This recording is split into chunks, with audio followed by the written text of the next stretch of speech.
বন্ধুরা, তোমরা সকলে কেমন আছো? আশা করি সকলেই ভালো আছো। আজকে আমি একটা নতুন রেসিপি নিয়ে এসেছি, সেটা হচ্ছে কাঁচা লঙ্কার আচার। না টেনে ভিডিওটা পুরো দেখতে থাকুন কিভাবে বানাচ্ছি আচারটা। ভিডিও যদি ভালো লাগে তাহলে আমার চ্যানেলটি লাইক, কমেন্ট, শেয়ার, সাবস্ক্রাইব করে পাশে থাকা বেল আইকনটি প্রেস করে দেবে নতুন নতুন ভিডিও আপডেট পাওয়ার জন্য। এবার চলো দেখে নিই আমরা আচার বানানোর জন্য কি কি উপকরণ লাগছে। আচার বানানোর জন্য যেটা লাগছে: সর্ষে, কাশ্মীরি লঙ্কার গুঁড়ো, চিনি, জিরে, পাঁচফোড়ন, আর লাগছে হিং। হিংটা দেবে সুগন্ধ হওয়ার জন্য। আর লাগছে ভিনিগার। কাঁচা লঙ্কাগুলো সব একটা একটা করে বোটাগুলো সব ছাড়িয়ে নিচ্ছি। সব লঙ্কা ছাড়ানো হয়ে গেছে। এবার আমি একটা পাত্রের মধ্যে নিয়ে নিচ্ছি। এবার সব লঙ্কাগুলো দু টুকরো করে কেটে নিচ্ছি। তোমরা চাইলে 4 টুকরো করেও কাটতে পারো, আমি 2 টুকরো করেই কাটলাম। সব লঙ্কাগুলো কেটে নিলাম।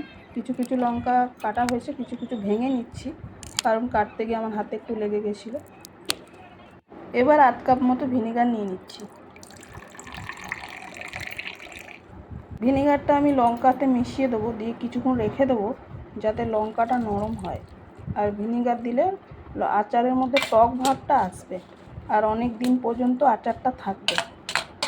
এবার আমি নুন দিয়ে দেবো, পরিমাণ মতো নুন দিয়ে দেবো লঙ্কার অনুপাতে। লঙ্কা ভিজে গেছে অনেকক্ষণ ধরে। এবার আমি যে মশলাটা দেখিয়েছিলাম আপনাদের, ওটা ভেজে রেখেছিলাম আলাদা করে, সেই মশলাটাই আমি দিয়ে দিচ্ছি। হঠাৎ করে আমার বর এসে একটু বিট লবণ ছড়িয়ে দিল, বললো আচারে নাকি একটু বিট লবণ দিলে সেন্ট ভালো হয়। আর একটু কাশ্মীরি লঙ্কার গুঁড়ো দিলাম কালারের জন্য। এটাতে ঝাল হবে না, কিন্তু কালার হবে। সর্ষের তেল দিয়ে দিলাম পরিমাণ মতো। এবার আমি একটু হিং দিয়ে দেবো আন্দাজ মতো। হিংটা দিলে আচারে খুব সুন্দর সেন্ট আসবে। তারপরে আচারটাকে ভালোভাবে মিক্স করতে হবে, সেই কাজটা আমি বরকে দিয়ে দিলাম। ব্যাস, আমি মিক্স করতে থাকলাম ভালোভাবে।